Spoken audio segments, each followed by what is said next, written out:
Every evening, Kamara heard footsteps, but not from the hallway. These were footsteps outside. One night, looking out the window of her room, she saw him, Dave, standing beneath the window, as though waiting for something. But what?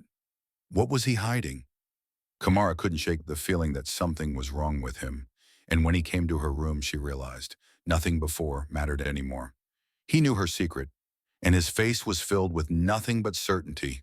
Kamara Johnson sat quietly in the back seat of the old van, her eyes fixed on the passing scenery as her mother drove down the winding country road toward her grandfather's house in Willow Glades, Kentucky.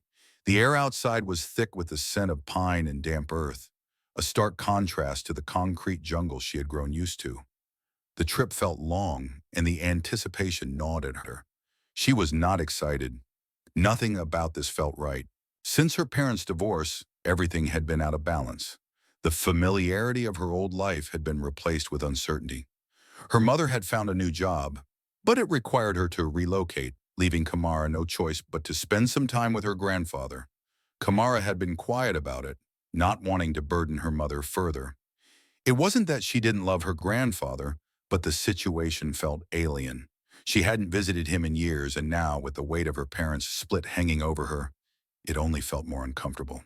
When the van finally pulled up to the modest house nestled on the outskirts of town, Kamara felt a strange mix of relief and unease. The old wooden structure looked just as it always had in her memories, weathered by time, but somehow still standing proud. The small garden in front was overgrown, and a faint smell of wood smoke wafted in the air. It was a place full of history, yet it felt like a place she didn't belong to anymore. Grandpa Jay was standing on the porch when Kamara stepped out of the van. He was a tall man with deep lines carved into his face, the years of hard work and laughter evident in the way he moved. His eyes softened when they met hers, and a warm smile spread across his face as he walked toward her. His arms opened wide for a hug, and Kamara hesitated for a moment before stepping into them. His embrace was strong and comforting, just like the old oak tree in the backyard she used to climb as a child. She could smell the familiar mix of sawdust and peppermint on his clothes, a scent that reminded her of the many days spent in his workshop. Kamara didn't respond immediately. Instead, she pulled away from him slightly and glanced around the yard, trying to shake the feeling that this place was more of a temporary stop than a home. The house, though warm and filled with memories of childhood, didn't feel like it had been waiting for her. It felt too still, too quiet. Nothing about it seemed to offer the same comfort it once had. Maybe it was because everything had changed. Her parents' divorce, her own shifting sense of who she was. Her grandfather led her inside, the creaky floorboards groaning underfoot as they walked into the kitchen. The air was thick with the smell of fresh bread, and the old wooden cabinets had the same warm, lived-in look she remembered. But again, it didn't feel like home. Not yet. Kamara found herself drawn to the small nook by the window where she had once spent hours reading. The view hadn't changed. The same thick woods stood beyond the backyard, tall and proud, just like the house. Kamara settled into her new routine. The days stretched on, quiet and uneventful. She kept mostly to herself, spending time sketching in her notebook or wandering the woods behind the house. It wasn't that she disliked the solitude. She just couldn't shake the feeling of being a visitor in a place she should have called home. The constant ache of missing her parents hung in the back of her mind, and the small town of Willow Glades, with its slow rhythm, didn't seem to offer the distraction she so desperately needed. For the first few days, nothing seemed out of the ordinary.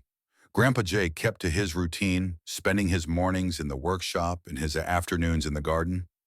The town, small and sleepy, didn't offer much in terms of excitement or new faces. Kamara wondered how her mother was adjusting to the new job and whether she was feeling the same disconnection that Kamara herself felt now. But like everything else, she kept these thoughts to herself. She had learned long ago not to burden her mother with her worries. And then Dave Miller started coming around. At first, it was just the occasional visit, a quick drop in to say hello, a handshake with Grandpa Jay, and a few stories shared over a cold beer on the porch. He was an older man, close to her grandfather's age, with a scruffy beard and an easy smile. He seemed harmless enough, a familiar face in a town where everyone knew everyone else. But something about him unsettled Kamara. It wasn't anything she could pinpoint, just a strange feeling that grew stronger each time he appeared. His gaze lingered a moment too long, and there was a slight tension in the air whenever he spoke to her. It wasn't much, but it was enough to make her stomach tighten whenever he was near. At first, she shrugged it off. After all, he was a friend of her grandfather's, and people were always kind to her here, weren't they? But as the days passed, Kamara found herself avoiding the kitchen when Dave was over. She'd slip out to the garden or retreat to the upstairs room she had claimed as her own. It wasn't that she was scared, at least not yet. It was just that her instincts told her to be careful. And so she did what she always did when something felt off. She kept quiet, convinced that maybe it was all in her head.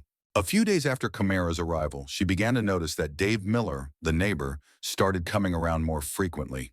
He was an old friend of her grandfather, Jay, someone who had known him for years. Dave would show up at the house with an easy smile, often bringing with him some story from the past, a tall tale of days gone by, or a new piece of gossip about the town. His visits were nothing unusual at first. He was just another face in the small town, someone who seemed harmless enough.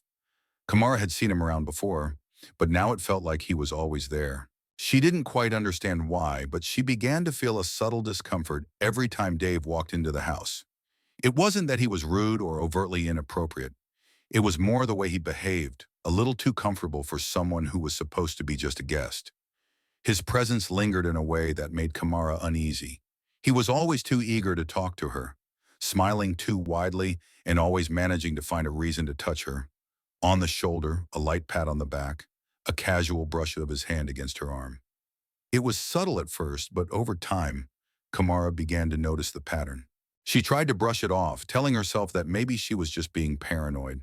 After all, he was a friend of Grandpa Jay's, and maybe this was just how people interacted here in the country, but something about it didn't sit right with her. It felt like Dave was always lingering a little too long, his eyes holding a gaze that seemed to stay just a second too long, lingering on her face or hands in a way that made her skin crawl. One afternoon, while Kamara was sitting at the kitchen table, sketching in her notebook, Dave came into the room. He didn't knock or ask permission, simply leaned over her shoulder to get a better look at what she was drawing. Kamara shifted in her seat, a small knot forming in her stomach as he hovered too close for comfort. Without asking, Dave reached for her sketchbook, flipping through the pages, admiring her art in his usual over-enthusiastic manner.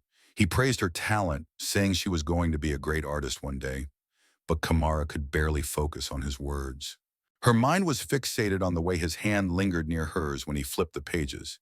As he ran his fingers lightly across the paper, the tip of his finger brushed against her hand.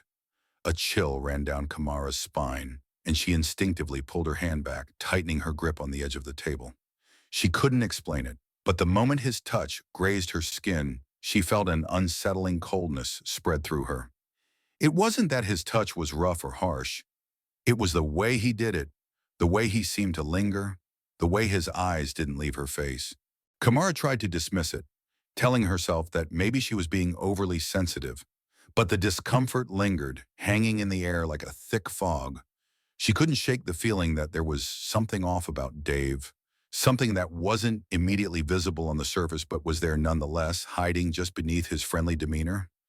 Every time he came around, she felt her unease grow. It wasn't just the casual touches or the long stares. It was the feeling that he was testing boundaries, seeing how much he could get away with.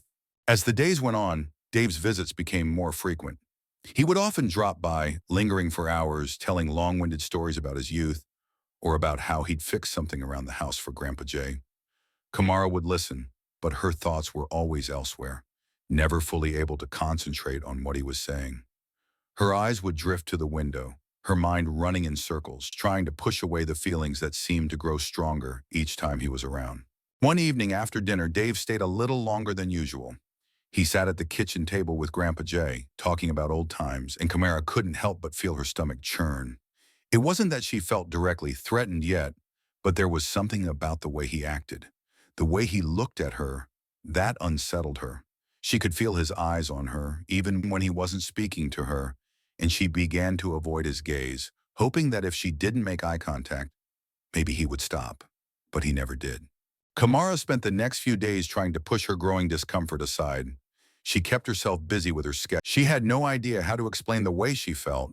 It wasn't something she could easily put into words. She didn't want to make a big deal out of nothing, and she certainly didn't want to upset Grandpa Jay. But deep down, Kamara knew something was wrong.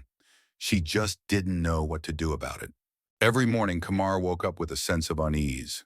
The feeling had become a constant companion, seeping into her bones as she opened her eyes. She noticed that Dave was around the house more frequently, his presence unannounced and unnervingly persistent. His visits had gone from occasional to regular, and each time he appeared, Kamara felt the tension in the air grow thicker.